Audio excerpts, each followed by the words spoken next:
Who said what? Who's telling the truth? Who's lying? This is the state of things at the moment in the sixth day of the Afrin operations called Olive Branch.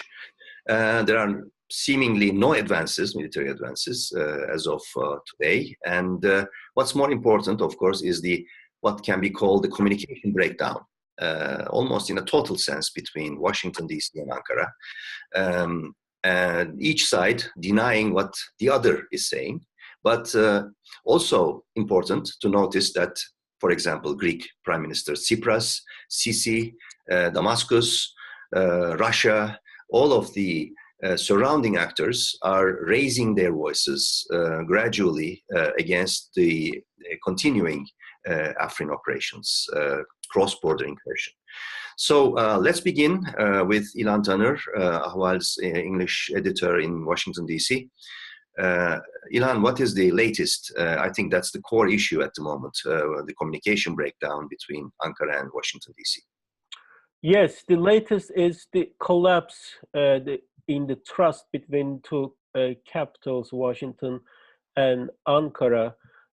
Last night, as we all know, President Trump and President Erdogan had a phone call, and about a couple hours later, White House, as usual, issued its statement. Two-paragraph statement was unusually blunt and had about a dozen different ways of warning. It sent dozen different ways of warning to Ankara, whether in Syria, even this readout talk about the prolonged state of emergency in Turkey and how the American citizens got affected by it. So Ankara since then has been denying that many of those talking points included in the readout actually were not mentioned during the phone call by the President Trump. We don't know exactly truth, but what we see is both countries don't listen to each other.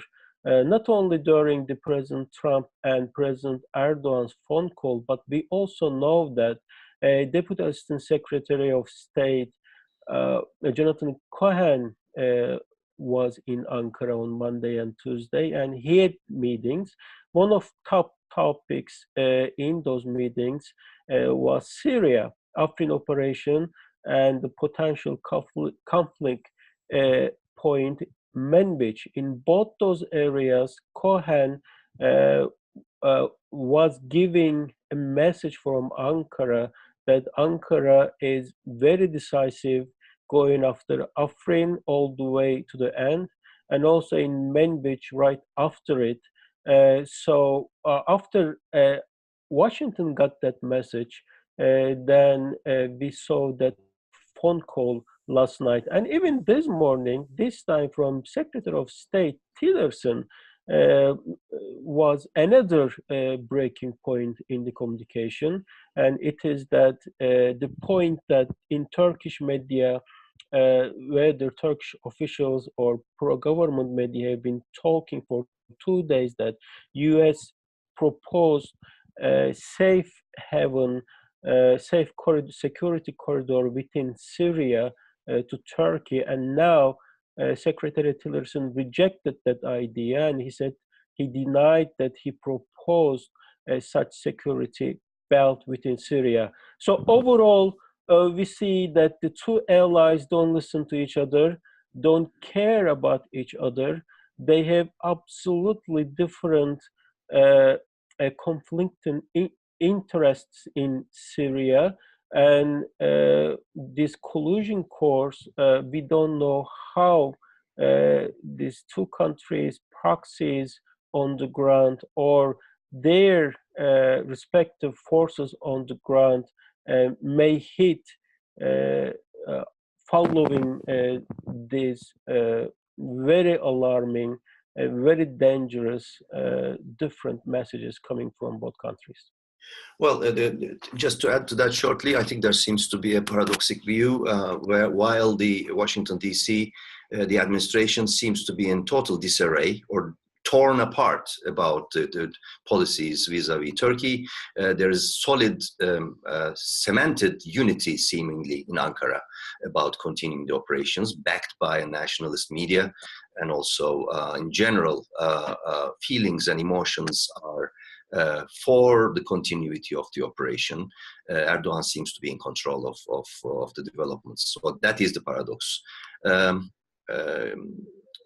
Ergun,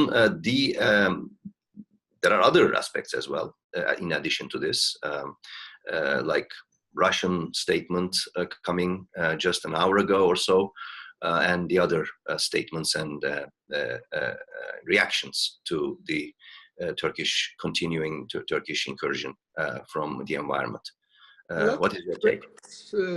First, these two administrations aren't known for their honesty or trustworthiness in both countries, but the problem is White House does not need to lie about this telephone conversation. It didn't make headlines in the United States. Nobody cared what Trump talked to Erdogan, except some experts in the States concerning with the Syria, Turkey, etc. So Trump just said what he said. He didn't need to change the real concept of the conversation. The second is that it's the military now running the things in Syria, and they are very determined to keep Manbij safe from Turkish attacks. And Trump's message was clear: if you attack Manbij, our soldiers in Syria will respond to Turkish attacks. So it might escalate very quickly if Turkey decides to attack to Manbij. And it seems that Trump wanted it to be known in Ankara. It cannot be like Afrin. American soldiers will respond to these attacks. That's the biggest threat for security and the relation between two countries. And the final point about the Russians, what's your take? Russians are not happy either. First of all, it's destroying their peace efforts in Sochi. They want Kurds at the table. Also, it's the very Islamic dynamics that Turkeys are working in the field in Syria, and they are not happy with it because most of them are from Chechnya, Turkmenistan, etc. In the long run, it might create problems for Russia in mainland Russia. That's why they don't want them to be successful either. All right, let's leave it here at that point, and we will continue to monitor the situation. But it seems that Turkey seemingly is being stuck more and more in between two main players in the region, Russia and the United States of America, as the Afrin operations continue. But there are, of course, other developments, and this is a development that is open to all unexpected and open-ended additional developments. So situation is very delicate, and you will, again, be able to follow all the developments, all the important things, all you need to know about the Afrin operations in Ahval, and also watch us on video in the coming days as well. Bye.